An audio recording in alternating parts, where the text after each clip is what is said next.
When we hold on to grievance and pain from the past, we keep ourselves from being able to really move into our fullest expression of self. We need to practice forgiveness from the soul recovery perspective, dissipating the energy and releasing the past for good. If you're interested in this profound transformation, I invite you to join me in Colorado the weekend of June 8th and 9th to have an incredible experience with others on this same soul recovery journey.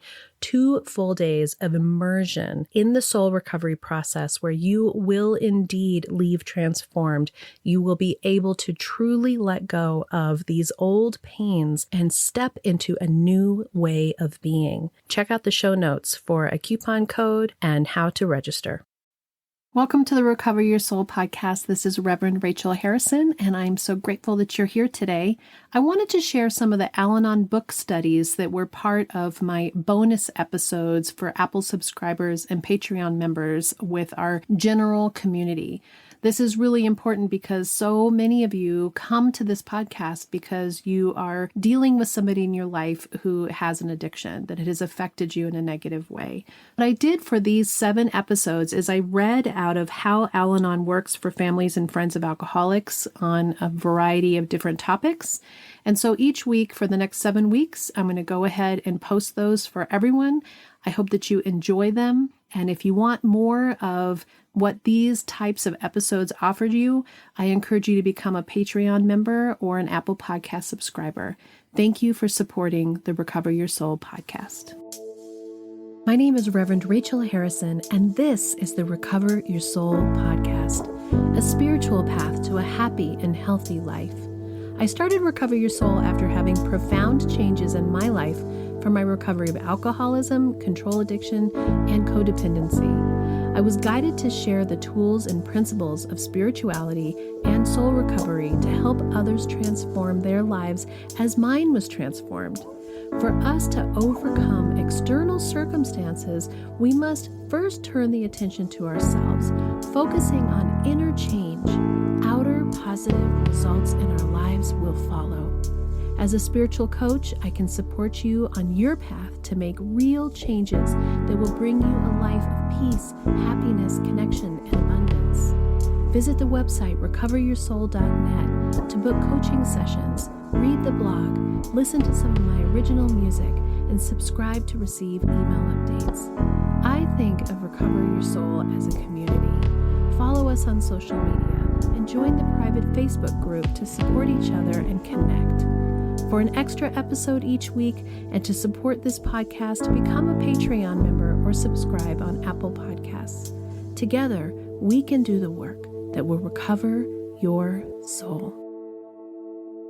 Hello, and thank you to the subscribers and members of Recover Your Soul. I so appreciate your support and can't thank you enough for being part of this community. As subscribers and members, we are currently doing a book study on how Al-Anon works for families and friends of alcoholics. And again, this information to me can be used by anyone. This is why I feel it's so foundational. The tools of recovery are really set out for people who are affected by addiction in some way.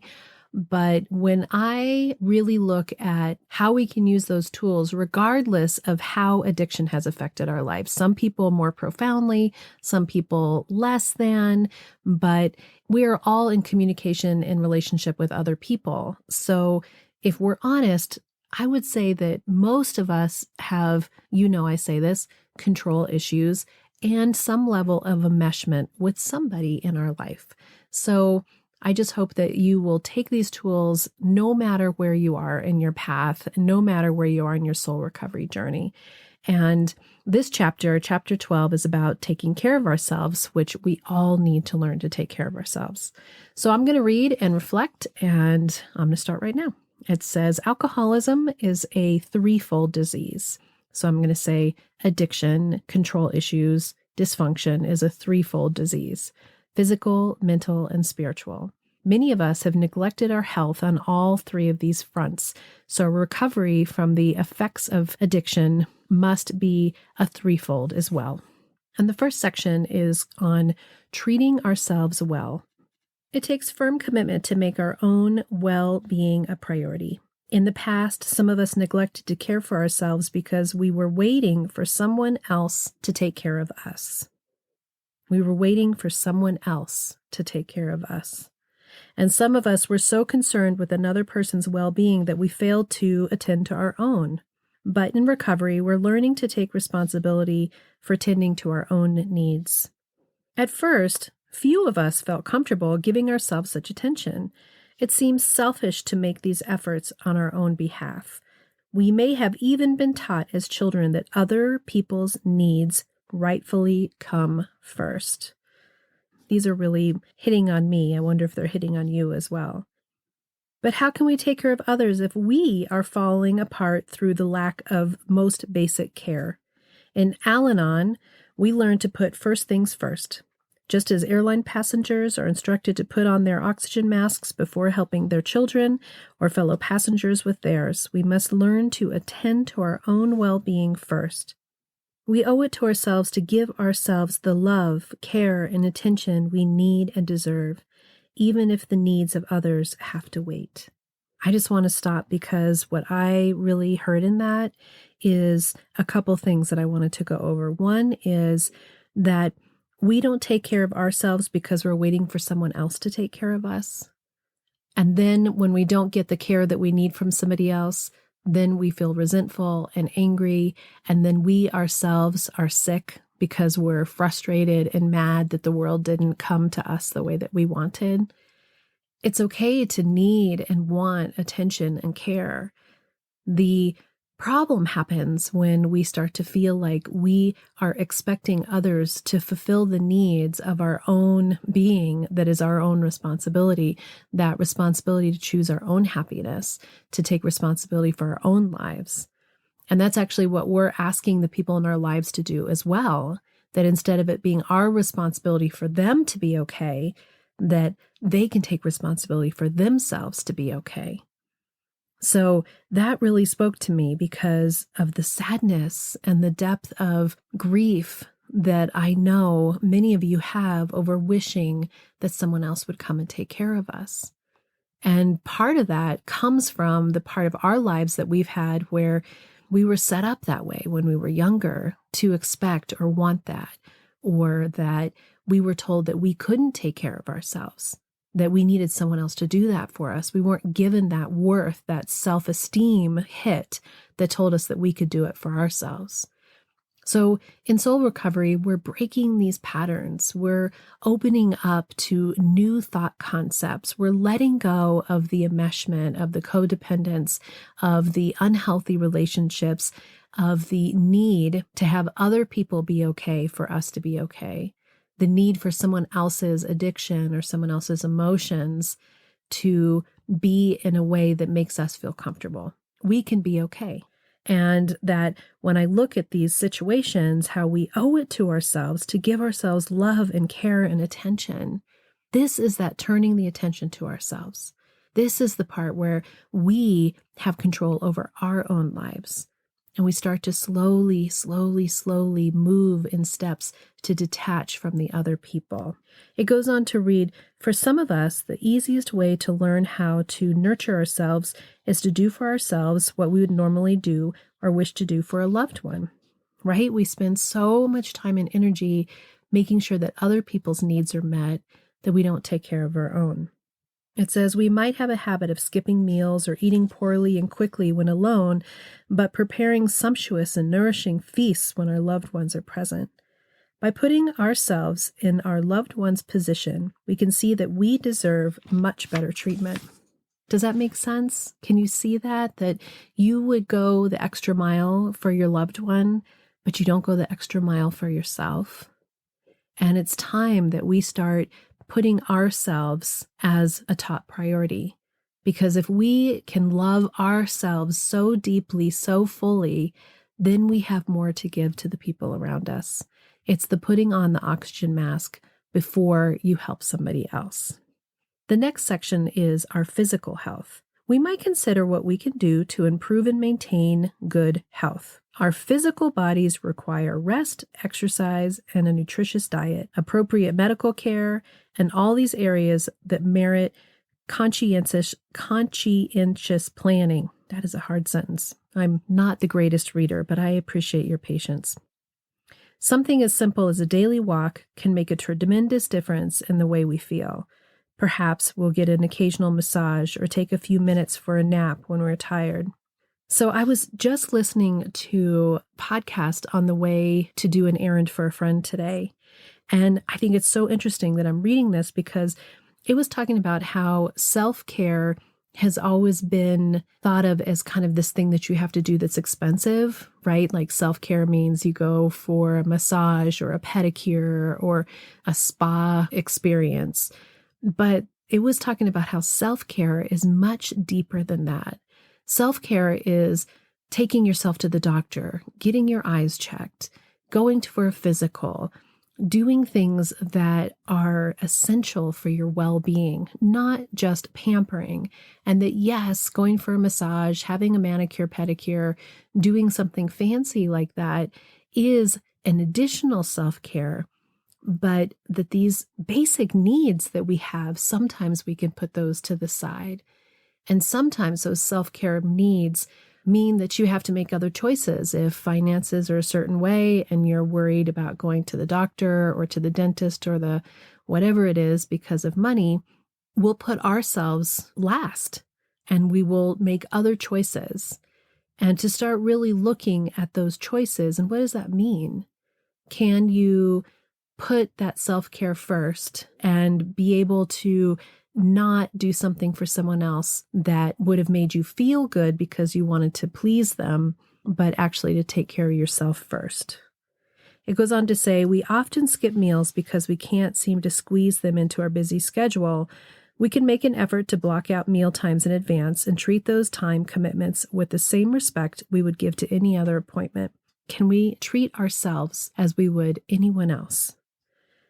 When we're ill, can we learn to take proper care of ourselves, cutting down on our activities, drinking extra fluids, getting the rest we need, and seeing the doctor when necessary, even if illness strikes at an inconvenient time? By attending to our physical needs, we go a long way towards making our lives more manageable.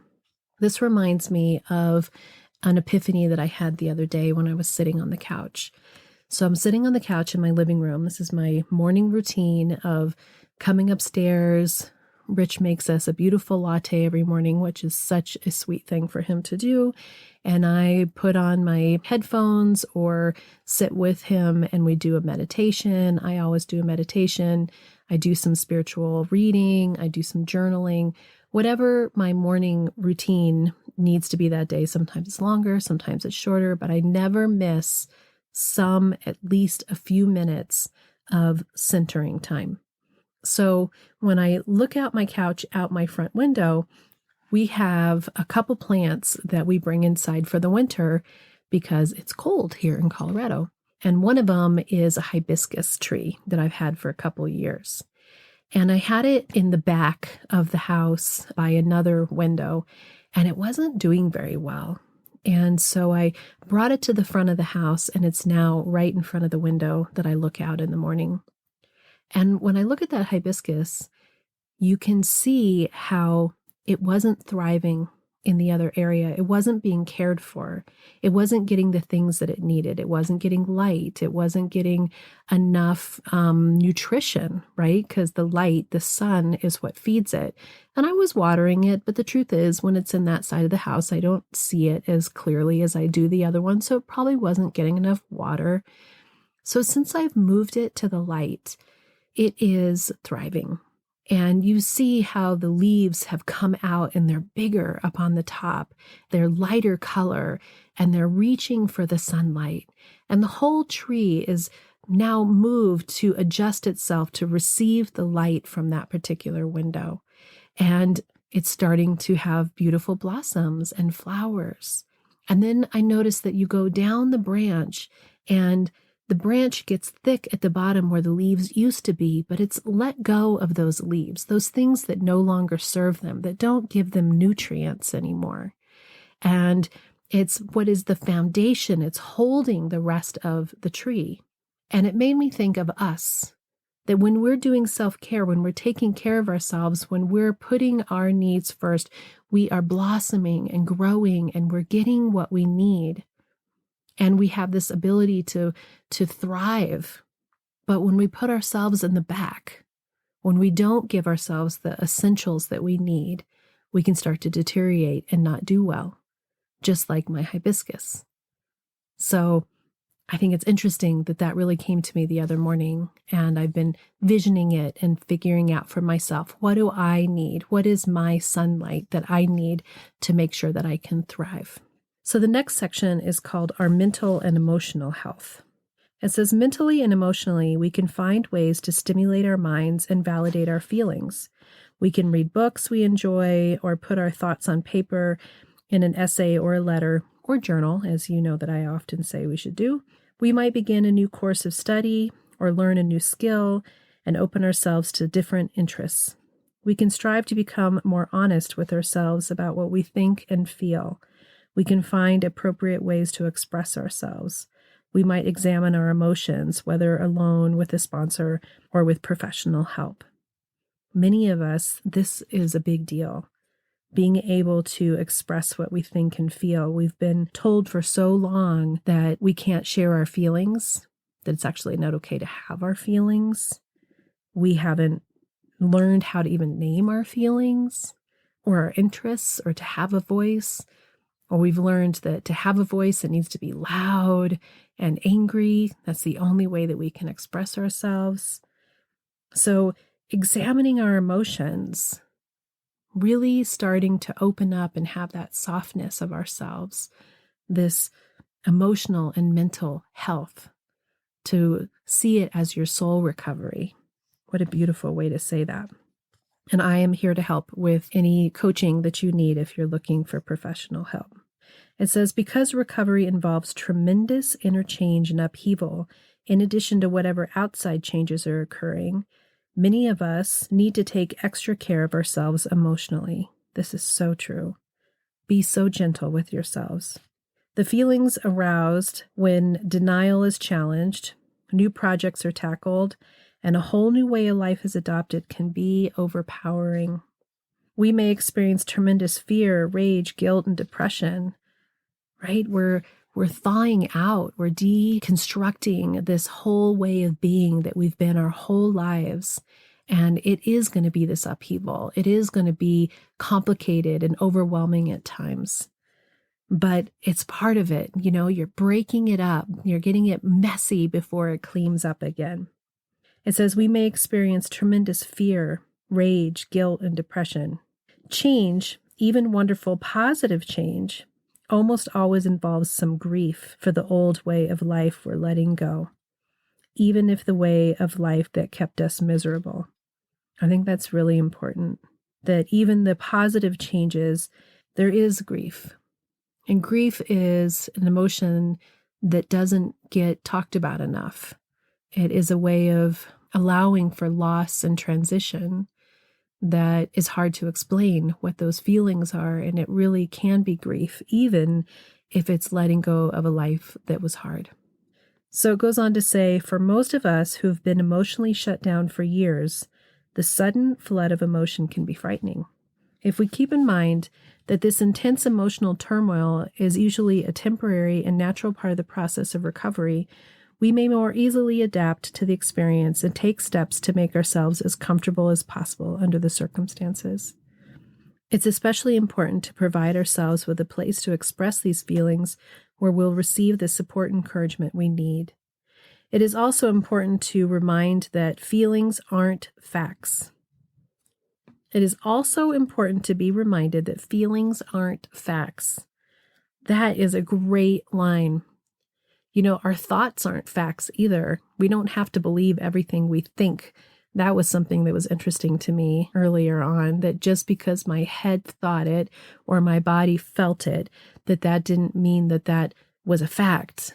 It's just part of my mind. It's just part of the process. It's just the wave flowing through. It says, no matter how intense the feelings may be, they're only feelings. They're reactions to rather than reflections of reality. They're the way that we are expressing or seeing it. And I think a lot about how it's as if I have glasses and I have different layers of lenses that go on the glasses. And every time I do a layer of recovery, I'm see different. I see more clearly. I see it a different color. It's something totally new. It's as if I'm seeing it for the first time. And that is sometimes what's inside of me that I'm seeing differently. And so those feelings are reactions to. They're how we see it versus the reality of what is actually happening. It goes on to say, therefore, they are not necessarily the best basis for decision making, our feelings. Although I do think that it's important to be in tune with your feelings, but those reaction feelings, those reactivity feelings, the anger, the betrayal, the deceit, those feelings aren't a place where we're coming from our strength. Those are a place we're coming from fear. So to make decisions based off of those feelings sometimes aren't accurate for what's really going on. It says other people can help us to value the experience of our emotions without acting on them in ways that we might regret once the feelings have passed. Some of us begin to remember long suppressed traumatic events from the past that are emotionally devastating to relive. Suddenly, explosive feelings erupt that we're not capable of handling at the time of trauma. This is very true if you had trauma when you were a child. In the episode with Gretchen, who is the therapist, and she was talking about resentments and how feelings and emotions and energies are stored in our bodies, and they're like waves that just need to be able to pass through.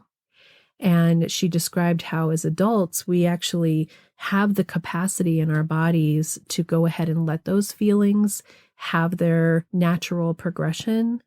But as children, our bodies are too small for those energies to pass through. And that's why oftentimes it's blocked really far down in there. And that it can come up later, that we can't process it when we're younger.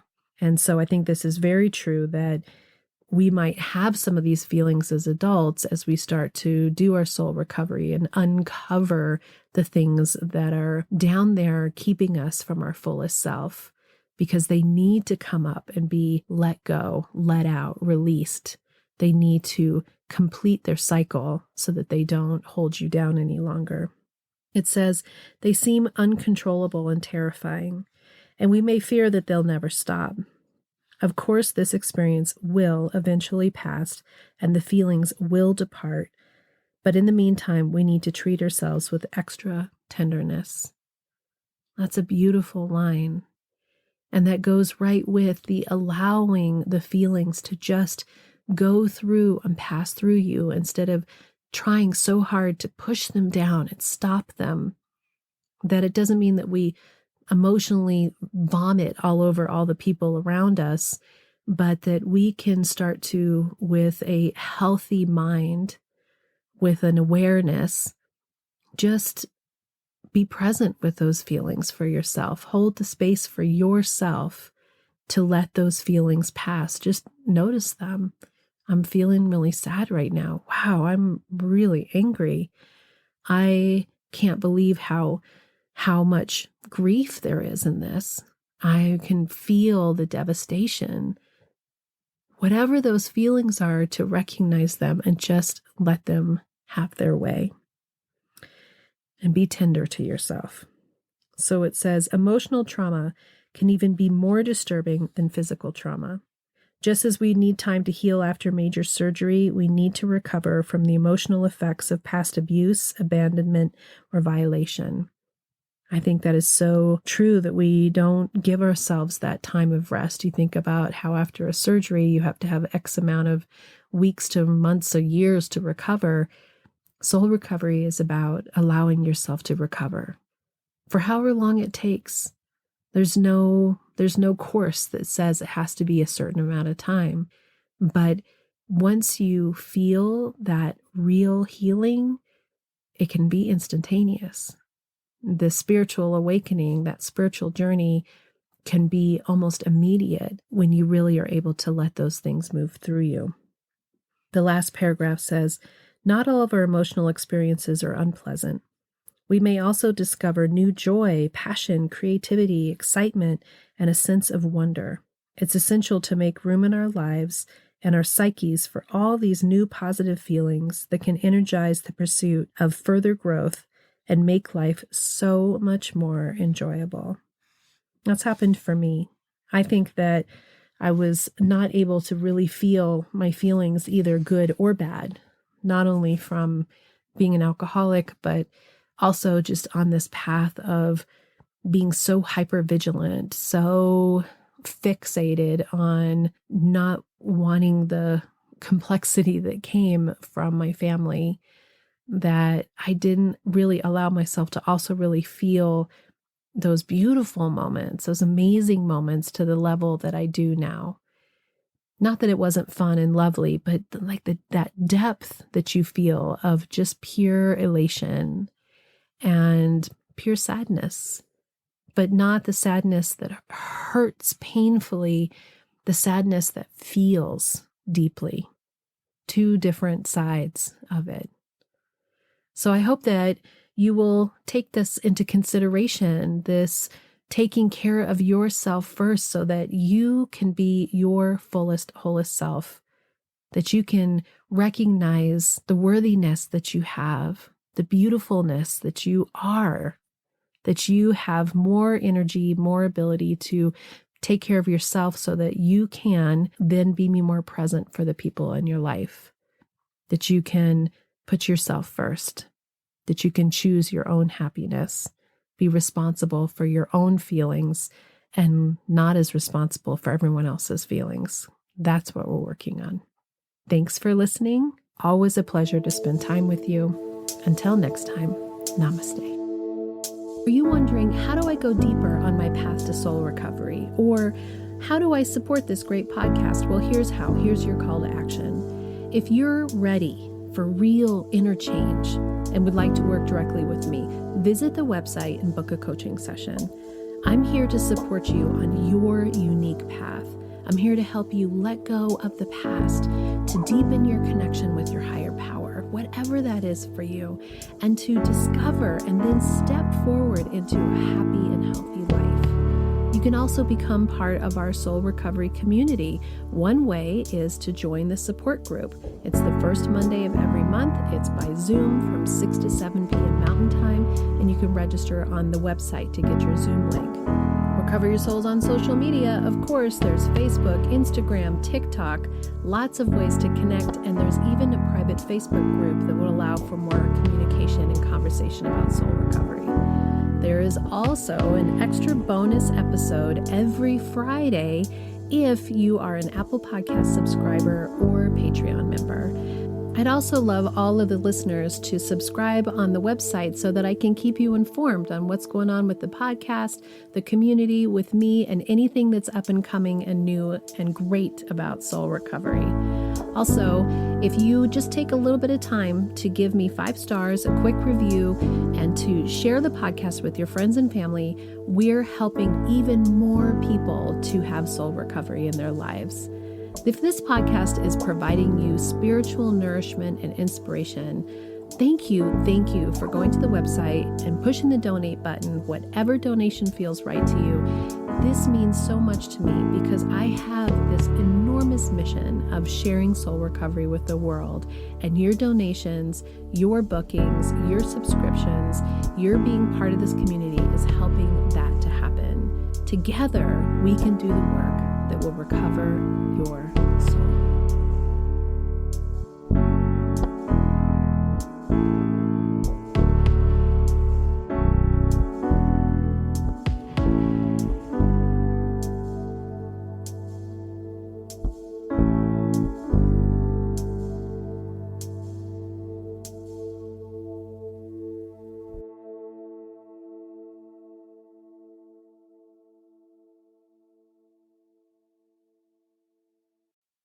The Recover Your Soul podcast and its content is for educational purposes only and is not allied or representative of any organizations or religions. It's based on the opinions and experience of Reverend Rachel Harrison. Recover Your Soul claims no responsibility to any persons or entity for any liability, loss, damage, or cause alleged to be caused directly or indirectly as a result of its use. Applications or interpretations of the information represented herein. Take what you need and leave the rest.